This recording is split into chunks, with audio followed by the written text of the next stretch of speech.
warahmatullahi. Alhamdulillahi Rabbil Alamin. Allahumma salli wa sallim wa barik ala Sayyidina Muhammadin miftahi babi rahmatillah adada ma fi ilmillah salatan wa salaman daimaini bidawami mulkillah wa ala alihi wa sahbihi wa mawalah amma ba'd. Rabbi syrah li sadri wa yassir li amri wa halul uqdatan min lisani yafqahu qawli. Rabbi zidni ilman warzuqni fahman. سبحانك لا علم لنا إلا ما علمتنا إنك أنت العليم الحكيم. قال رسول الله صلى الله عليه وسلم في حديثه: خيركم من تعلم القرآن وعلمه. وقال أيضا: من سلك طريقا يلتمس به علما سهل الله به طريقا إلى الجنة. أو كما قال رسول الله صلى الله عليه وسلم. أما بعد. Baik, Alhamdulillah. Malam ini kita bisa melanjutkan kembali dengan kudrah dan iradahnya Allah serta nikmat yang telah Allah berikan kepada kita sehingga pada malam ini kita bisa berkumpul kembali di media Zoom untuk melanjutkan kajian Al-Quran kita, khususnya kajian Muqaddimah Jazariyah dan juga Talaki Al-Quran surah Al-Fatihah dan surah di juz 30.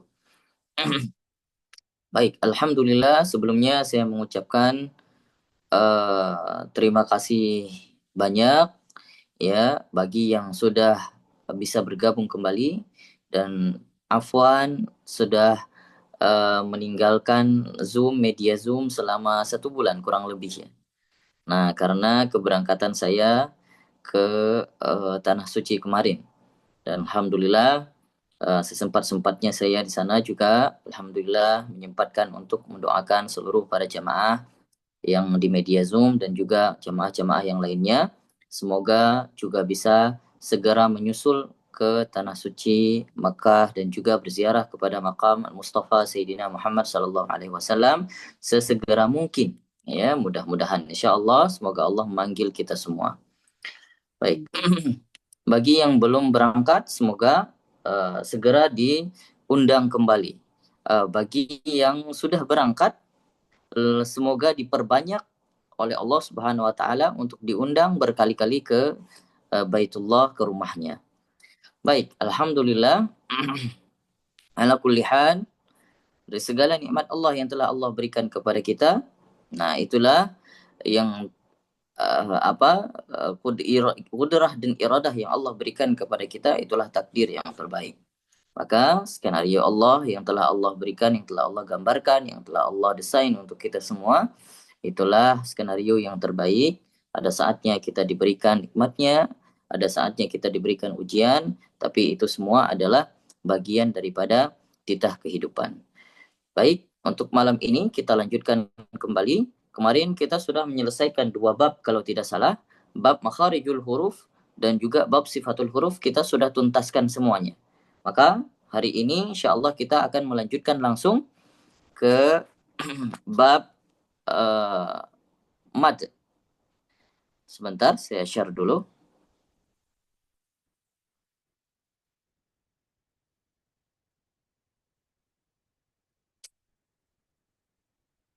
Bismillah.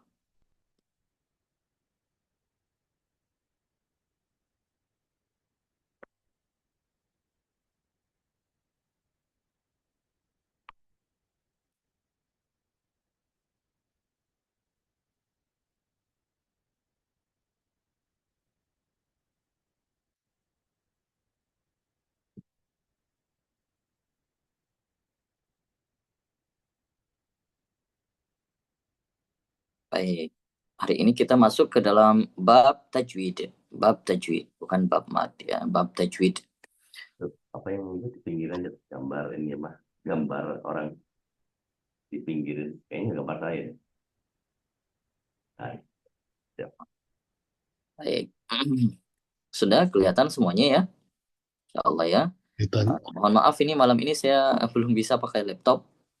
Nah ini cuman pakai handphone saja. Mudah-mudahan semoga bisa efektif juga. Ya, bismillahirrahmanirrahim. Qala al-musannifu rahimahullahu taala wa nafa'ana bi'ulumihi fid dharain amin.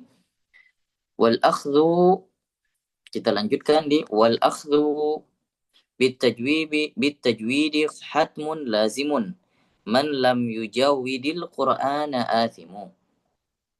Kata Imam Al-Jazari rahimahullahu taala berkata bahwasannya wal akhdhu bitajwidi. Akhdhu secara bahasa itu mengambil. Cuman di sini kalau kita artikan bukan mengambil tapi mengamalkan. Wal akhdhu bitajwidi hatmun lazimun. Dan mengamalkan dengan tajwid itu adalah sesuatu yang hatmun. Hatmun itu sesuatu yang pasti, ya, sesuatu yang pasti. Lazimun. Bukan hanya pasti saja tapi juga wajib, begitu. Juga wajib. Kemudian man lam yujawidil Qur'ana athimu. Dan barang siapa yang tidak membaca Al-Qur'an secara tajwid, maka dia akan mendapatkan athimu. Apa itu athimu? Maka dia akan mendapatkan dosa. Maka yang perlu kita ketahui bahwasannya kedua bab yang telah kita pelajarin, makharijul huruf dan juga sifatul huruf, itu kedua bab itu tidak bisa menyempurnakan kalau tidak kita mempelajari bab tajwid dan bab-bab setelahnya. Jadi sebenarnya ada 3 bab pokok yang ditulis oleh Imam Al-Jazari. Yang pertama itu yang telah kita pelajari, yaitu bab makharijul huruf, kemudian sifatul huruf, kemudian bab tajwid. Namun bab tajwid ini nanti pasti ada banyak cabang-cabangnya lagi, gitu ya. Jadi 3 pembahasan pokok sebenarnya di dalam ilmu tahsin. Yang pertama makharijul huruf, sifatul huruf, dan juga bab tajwid. Adapun 2 yang sudah kita pelajarin, makharijul huruf dan sifatul huruf, itu hanya mempelajarin bagian daripada masing-masing huruf per huruf. Nah, jadi di dalam huruf hijaiyah itu ada 28 atau 29 huruf. Maka makharijul huruf dan sifatul huruf itu fungsinya hanya untuk mengamalkan pembacaan huruf itu secara asing, secara individualis. Jadi tidak digabungkan dengan yang lainnya. Ketika sudah dikompilasi dengan huruf-huruf lainnya, artinya kita sudah membaca secara kalimat, maka ini butuh dengan yang namanya tajwid. Jadi gitu ibaratnya. Makanya ketika kita lihat rentetan semua buku-buku yang berkaitan dengan pembelajaran Al-Quran, baik itu buku tajwid ataupun Iqra, Qiraati, Tilawati, dan banyak Usmani, dan banyak lain, Al-Hira, dan lain sebagainya, itu pastinya mereka menyusun yang pertama sekali huruf per huruf terlebih dahulu. Kemudian setelah huruf dikenalin dengan harokatnya. Setelah harokatnya kemudian baru dikenalkan dengan huruf-huruf yang bersambung. Nah, begitulah sebenarnya metode-metode utama yang dipakai oleh orang-orang atau ulama-ulama yang ingin merumuskan pembacaan Al-Quran. Baik itu dari dulu yang kita tahu Iqra, yang kita belajar. Kemudian sekarang banyak metode-metode yang praktis, yang lebih praktis. Ada juga yang namanya Al-Hira, belajar Al-Quran 24 jam dan lain sebagainya. Sebenarnya metodenya sama. Cuman lebih menyingkatkan saja. Namun apa yang ada di dalam metode itu tidak terlepas daripada metode yang pernah dibuat oleh Imam Al-Jazari. Apa itu? Yang pertama, huruf per huruf. Kemudian baru dengan kalimat, pengenalan kalimat. Adapun secara tahsin, ya, secara tahsin pasti dikenalkan juga hal yang sama.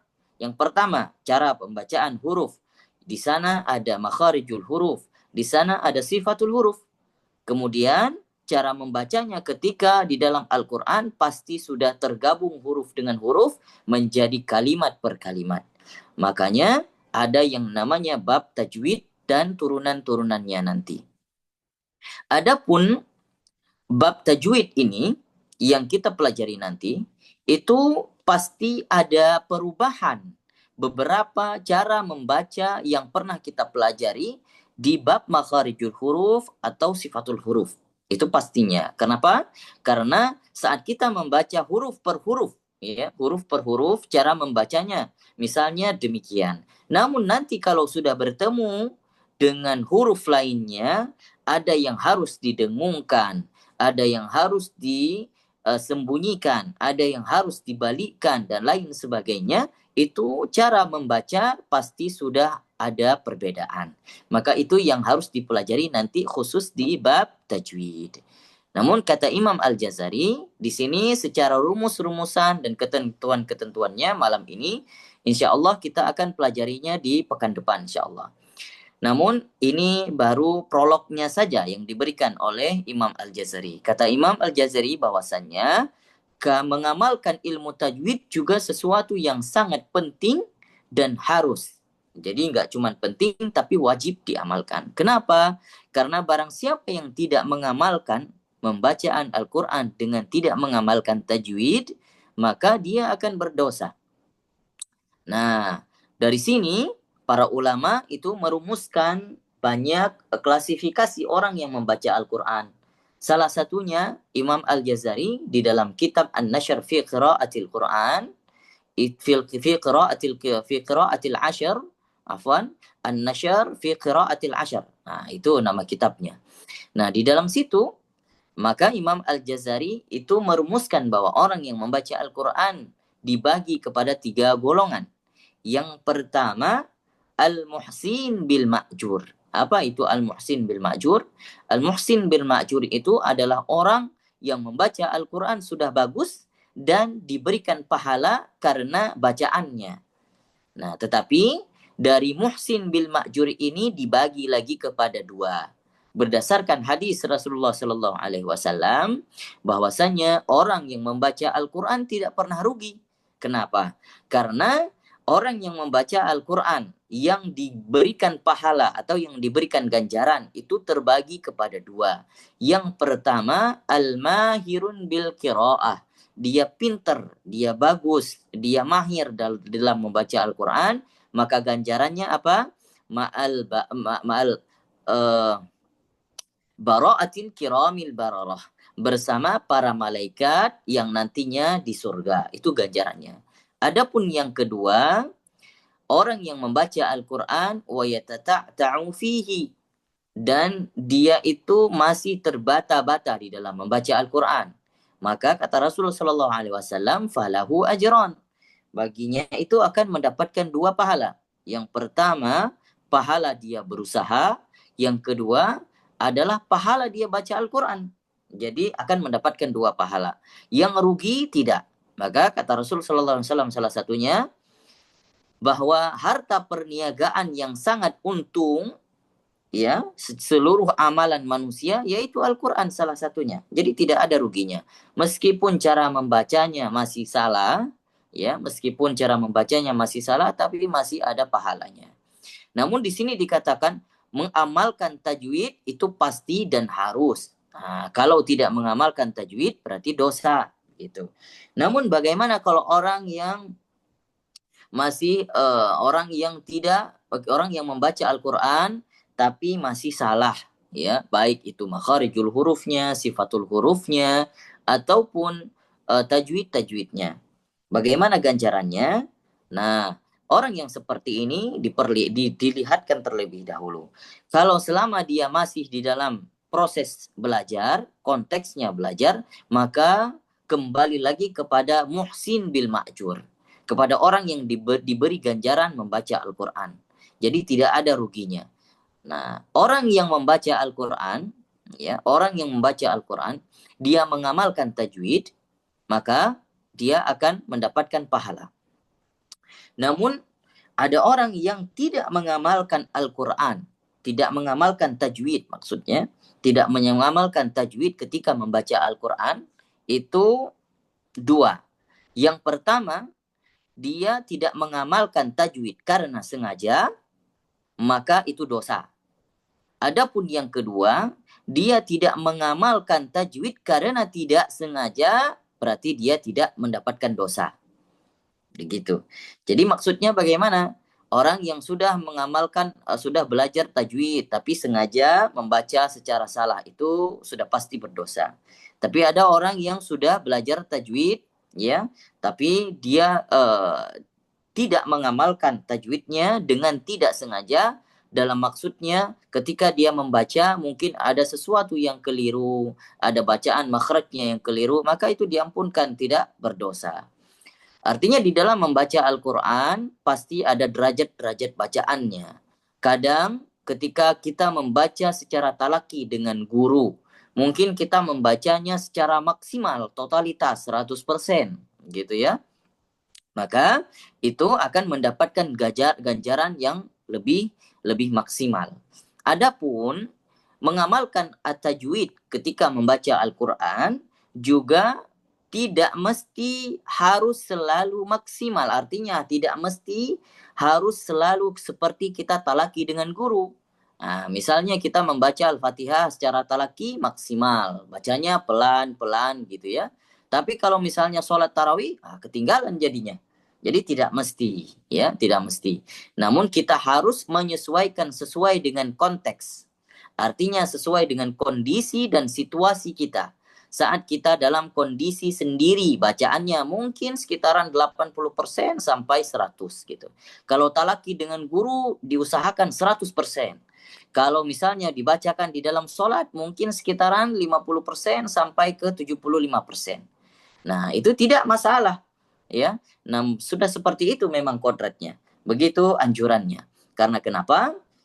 Kalau dulu kita melihat ada cerita Abu Musa al-Ash'ari, itu seorang qari Al-Quran pada masa Rasulullah SAW. Seorang sahabat namanya Abu Musa al-Ash'ari, itu juga beliau expertnya di bidang Al-Quran, di bidang tajwid, di bidang qiraah. Namun Abu Musa al-Ash'ari ini seorang qari, bacaannya bagus, suaranya indah. Maka kata Rasul SAW, pernah pada satu saat Abu Musa al-Ash'ari lagi membaca Al-Quran, kemudian secara diam-diam Rasulullah SAW menyamparinya, kemudian mendengarkan secara tidak langsung di depan Abu Musa, artinya secara sembunyi-sembunyi. Abu Musa tidak tahu bahwa Rasulullah sedang mendengar bacaannya.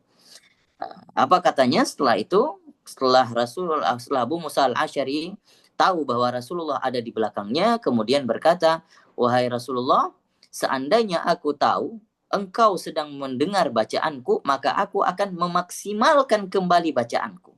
Maka aku akan memperbaguskan lagi bacaanku." Artinya saat itu ketika Abu Musa baca sendiri, pasti bacaannya tidak totalitas. Artinya bacaan yang biasa-biasa saja.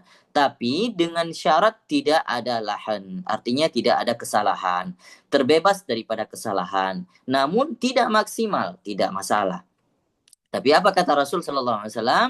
Wahai Abu Musa al-Ash'ari, wah subhanallah, aku mendengar bacaan sendiri saja tidak kamu maksimalkan, aku bagaikan mendengar senandungnya Nabi Daud dan keluarganya. Gitu ya. Itu hadis sahih.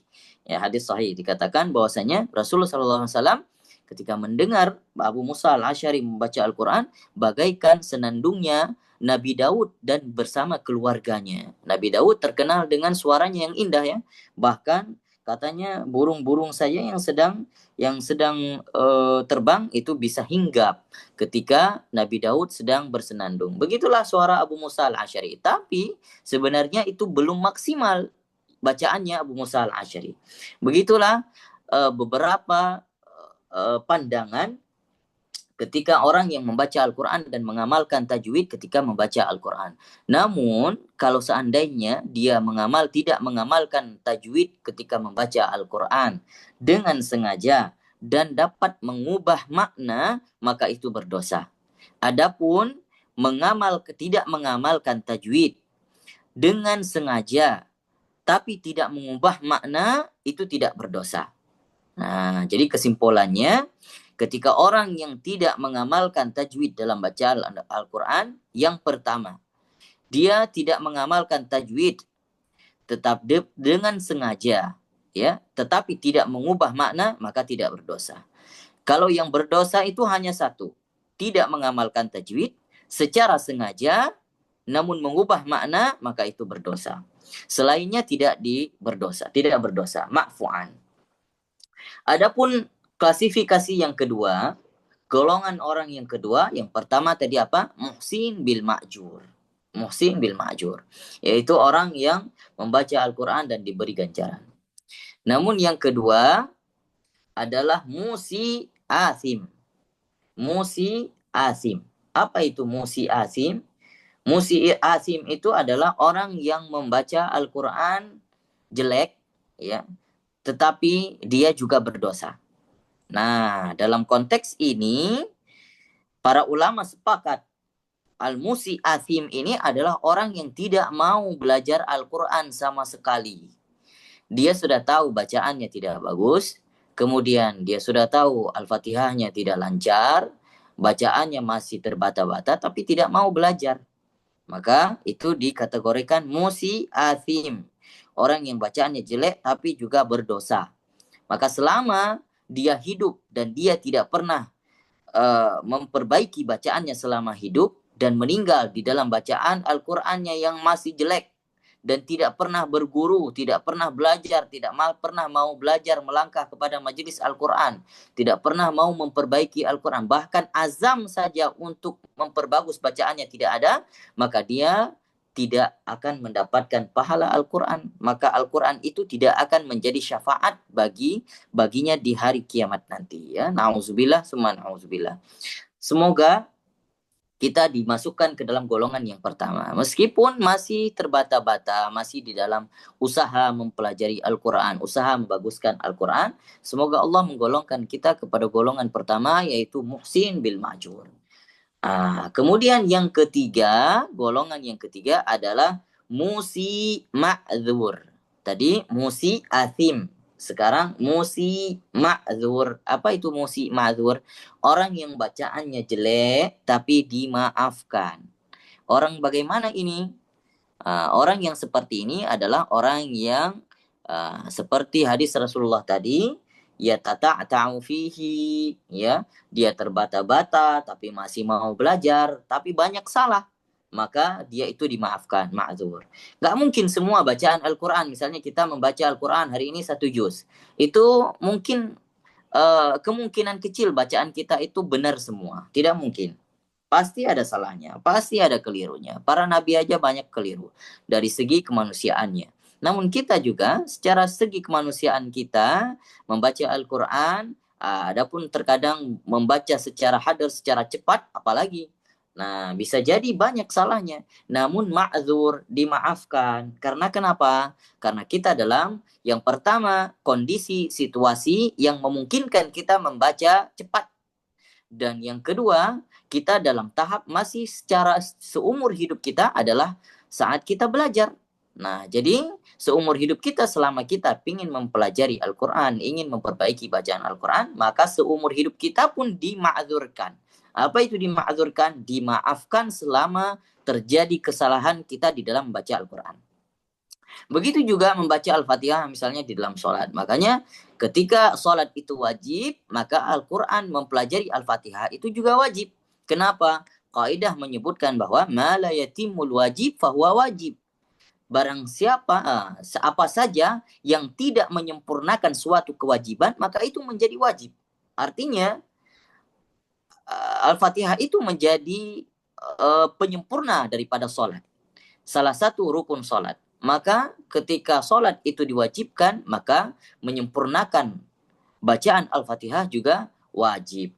Jadi barang siapa yang tidak mau memperbaiki surah Al-Fatihah, maka kesempurnaan sholatnya itu tidak sempurna. Bahkan mungkin sholatnya banyak batalnya. Tapi selama orang yang mau memperbaiki surah Al-Fatihah, meskipun banyak salah, banyak masih keliru, tapi masih mau belajar, itu semua ma'dzur, semua dimaafkan. Sholat-sholatnya masih diterima. Semoga Allah menerima seluruh pahala kita. Ya, baik. Itu adalah gambaran orang yang mengamalkan tajwid. Namun di bait selanjutnya Imam Al-Jazari mengatakan li'annahu bil ilahu anzala, karena bahwasanya Al-Qur'an itu diturunkan oleh Allah, wa hakadha minhu ilaina wasala, dan begitulah sampai kepada kita dengan tajwid yang diajarkan oleh Rasulullah sallallahu alaihi wasallam. Wa huwa aidan hilyatut tilawati. Dan dengan tajwid juga bisa memperindah bacaan Al-Qur'an. Wa zinatul ada'i wal qiraati, juga sebagai penghias di dalam membacanya. Makanya di dalam Al-Qur'an disebutkan warattilil Qur'ana tartila. Maka bacakanlah Al-Quran itu dengan tartil. Apa itu maksud tartil? Secara bagus, secara benar, makharijul hurufnya benar, sifatul hurufnya benar, tajwidnya benar, dan juga bacaannya bagus. Artinya memaksimalkan dengan suara yang telah diberikan oleh Allah Subhanahu wa taala kepada kita semampu kita ya untuk membaca Al-Qur'an secara bagus, artinya secara tartil. Begitulah yang telah Allah gambarkan di dalam Al-Qur'an kepada orang-orang yang membaca Al-Qur'an. Namun di sini Imam Al-Jazari ingin menegaskan bahwasannya membaca Al-Quran, mengamalkan tajwid di dalam membaca Al-Quran itu wajib. Sangat-sangat dianjurkan. Namun nantinya ketika membaca, ketika praktik di lapangan, ada masih terjadi kesalahan. Belajarnya itu wajib. Ya, namun nanti di lapangan terjadi kesalahan, itu ma'dzur, itu dimaafkan. Ya, jadi yang terjadi kesalahan, yang diberikan dosa, membaca Al-Quran tidak mendapatkan pahala, bahkan mendapatkan dosa, hanya bagi orang-orang yang tidak mau belajar sama sekali memperbaguskan Al-Qur'annya, memperbaguskan bacaannya, dan juga tidak ada sama sekali niat untuk belajar Al-Qur'an. Nah, ini akan mendapatkan dosa. Ya, semoga kita dimasukkan semuanya ke dalam golongan-golongan ahli Al-Qur'an. Untuk bait selanjutnya wahwa i'ta'ul hurufi haqqaha, insyaallah kita masuk di pembelajaran ini pekan depan karena ini sudah membahas terkait dengan apa itu definisi tajwid, bagaimana nanti tajwid itu dipraktikkan. Nah, itu nanti mesti dibahas di bait ke-30, 31, 32 dan seterusnya. Namun nanti setelahnya baru masuk ke dalam bab tafkhim, bab tarqiq, dan juga bab-bab yang menjelaskan terkait dengan gunnah. Bacaan gunnah itu semuanya turunan daripada bab tajwid sebenarnya. Baik, hanya ini yang dapat saya paparkan pada pekan ini. Kalau ada pertanyaan silahkan ditanyakan sebelum kita melanjutkan ke sesi talaqi. Wallahu a'lamu bissawab. Ada pertanyaan, teman-teman? Iqbar, ada pertanyaan? Ilham? Ya. Ya. Halo. Ini Ya, Mangga Im. hari Iya. ini kan hari ini Assalamualaikum, karena Ustaz. mungkin kita tidak masuk lah ke dalam apa namanya rumus-rumusan tajwidnya. Jadi Ya, hanya betul. menjelaskan prolog-prolognya saja terkait dengan pengamalan ilmu tajwid. Enggak, Kang Ahim. Assalamualaikum, Ustaz. Waalaikumsalam warahmatullahi wabarakatuh. Ini sering kejadian ya. Untuk memperbagus itu kan kita memakai lagu ya. Kadang-kadang ada yang tidak pas antara lagu dengan tajwid. Bagaimana komentar Iya, Ustaz ini? iya, Banyak betul. yang harus mengorbankan salah satu begitu, Pak Ustaz. Betul sekali. Karena di lapangan banyak terjadi seperti itu, ya. Meski dia imam sholat, terkadang karena ingin memberi kecocokan antara bacaan dengan nagomnya, dengan iramanya, itu terjadi kadang kesalahan, kekeliruan, ya. Nah, makanya dijelaskan bahwasannya ketika kita belajar tahsin itu lebih mengutamakan tajwidnya, lebih mengutamakan makharijul hurufnya dan sifatul hurufnya ketimbang nagom daripada nagom. Artinya kita harus menjadikan bacaan tahsinnya itu sebagai mayor, ya, jangan kebalik. Nah, nagomnya itu minor. Jangan sampai nanti kita jadikan si nagomnya menjadi jenderal, semuanya yang lain anak buahnya. Jadi tidak tahsin yang mengikuti nagom, tapi nagom mengikuti bacaan tahsin kita. Artinya, ketika orang yang sudah belajar tahsin, biasanya itu dia sudah pasti bisa menyeimbangkan Membuat bacaannya balance dengan nagom-nagom yang dibawa. Artinya nagom itu pasti mengikuti bacaannya. Adapun kalau misalnya di lapangan ada yang terjadi kekeliruan, misalnya kita dalam proses tahap belajar, apa artinya membalancekan, membuat bacaan kita balance dengan bacaan tahsin kita, tapi masih ada juga keliru saat kita praktik ya. Itu termasuk ke dalam ma'zur tadi, masih dimaafkan. Tapi secara keseluruhan kita harus memaksimalkan apa artinya mempraktikkan bacaan Al-Qur'an kita supaya bacaannya itu diikuti oleh si irama. Bukan bacaan yang mengikuti irama, tapi iramanya yang harus mengikuti bacaan. Dan lagu-lagu bacaan Al-Quran itu lahir di zaman-zaman setelahnya. Ya, kalau kita lihat itu banyak orang-orang yang baca Al-Quran dengan tilawah yang seperti kita lihat di MTQ seperti itu ya, yang menglagu-lagukan Al-Qur'an. Bahkan banyak ulama-ulama juga yang tidak setuju gitu. Yang sudah berlebihan, yang sudah over, kadang sudah berbentuk nyanyian-nyanyian, apalagi zaman sekarang saya lihat itu ada yang sudah mulai alat-alat musik masuk ke dalam Al-Qur'an, maka itu sudah tidak dibenarkan.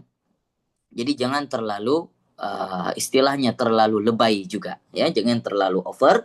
Boleh membaguskan Al-Qur'an, boleh mengindahkan Al-Qur'an, tapi sewajarnya saja. Semuanya Islam ini semuanya mengajarkan kita dengan wasatiyah. Artinya di tengah-tengah, jangan terlalu ke kanan, jangan terlalu ke kiri, jangan terlalu ekstrim, jangan terlalu juga lemah begitu. Jadi di tengah-tengah saja. Nah, begitulah juga cara mempraktikkan bacaan Al-Qur'an. Mungkin itu yang bisa saya jawab, Pak. Ya, syukron Ustaz kiat-kiatnya. Afwan, jazakallah khair.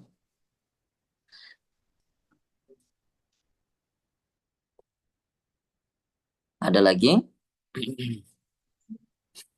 Assalamualaikum warahmatullahi wabarakatuh, Ustaz. Waalaikumsalam warahmatullahi wabarakatuh. Ya. Ini Ibu Dengan Ida, siapa? Ustaz ya. Ida. Iya, Ibu Ida. Ya, Ya, ya baik. Ustaz, izin mohon apa namanya, mohon masukannya. Jadi pada saat kita misal mendengar tilawah ya, mungkin kadang di majelis atau di mana yang pada saat kita merasa itu tajwidnya nggak pas, yang mungkin tergolong kesalahan jali mungkin ya, yang merubah arti seperti itu. Iya. Cuman kan ada yang beberapa yang mungkin tidak suka gitu dikoreksi gitu, Ustaz. Kayak Iya. merasa bacaan saya sudah bagus gitu kan. Nah itu adab-adab seperti itu gimana ya? Kadang-kadang kalau kita diamkan berarti kita setuju terhadap kesalahan itu gitu, nggak usah. Maksudnya apakah kita juga ada salahnya di kita gitu? Takutnya kita berdosa juga. Kita tahu nih salah, ini kesalahan jali nih gitu ya. Seperti makrot yang nggak pas gitu, seperti itu. Udah apa, nggak ada bedanya antara sin, shin, short gitu ya. Seperti itu, panjang jadi pendek, pendek jadi panjang gitu. Maksud saya gimana adabnya gitu, Ustaz? Baik. Ya, Kita kalau ngomong terkait dengan adab, itu lebih jatuhnya kepada adab nasihat menasehati. Baik, adab nasihat menasehati ini juga sudah diajarkan oleh Rasul SAW. Di dalam hadisnya juga Rasul SAW sudah mengatakan, itu masuk ke dalam hadis, salah satu hadis Arba'in yang dikutip oleh Imam Nawawi di dalam hadis 40-nya, 40 hadis yang utama. Apa kata Rasul SAW? Bahwasanya ketika melihat kemungkaran, maka falyughayyirhu biyadi. Maka dia akan seharusnya dia mengubahnya dengan tangannya. Fa illam yastati fabi kalau tidak bisa, maka fabilisanihi, dengan perkataannya. Ya, artinya dengan lisannya. Nggak bisa mengubah sesuatu kemungkaran dengan tangan, maka mengubahnya dengan lisan, dengan nasihat. Kalau seandainya kemungkaran itu tidak bisa diubah dengan perkataan, dengan perbuatan, maka fabiqalbihi, maka itu dinasihatkan dengan hatinya saja. Artinya kita tidak suka melihat kesalahan itu, melihat kemungkaran itu kita benci. Ya, bukan oknumnya, bukan orang yang dibenci ya, tapi kejahatannya ataupun kesalahannya itu yang kita benci. Maka itu kata Rasul ada sambungannya, fahuwa adhaful iman. Tetapi itu orang yang menasihati dengan hatinya saja itu adalah selemah-lemahnya iman. Artinya begini, kalau kita melihat kesalahan orang yang membaca Al-Qur'an, lihat situasi dan kondisinya. Kembali lagi kepada konteksnya bagaimana.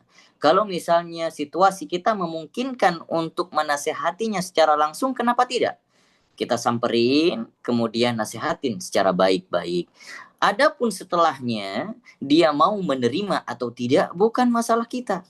Silahkan kalau dia mau ngambil, silahkan. Kalau tidak juga kita sudah terlepas kewajiban kita. Namun ada kondisi-kondisi yang mungkin misalnya di dalam majelis kita duduk bersama teman kita dan terjangkau si teman untuk kita nasihati, maka tegur. Kalau tidak terjangkau, maka cukup itu ataupun diperbaiki itu bacaan di dalam hati saja. Oh, tidak, seharusnya bacaannya begini. Seharusnya sifat huruf shad begini. Nah, itu sudah memadai. Artinya sudah terlepas kewajiban kita. Begitu.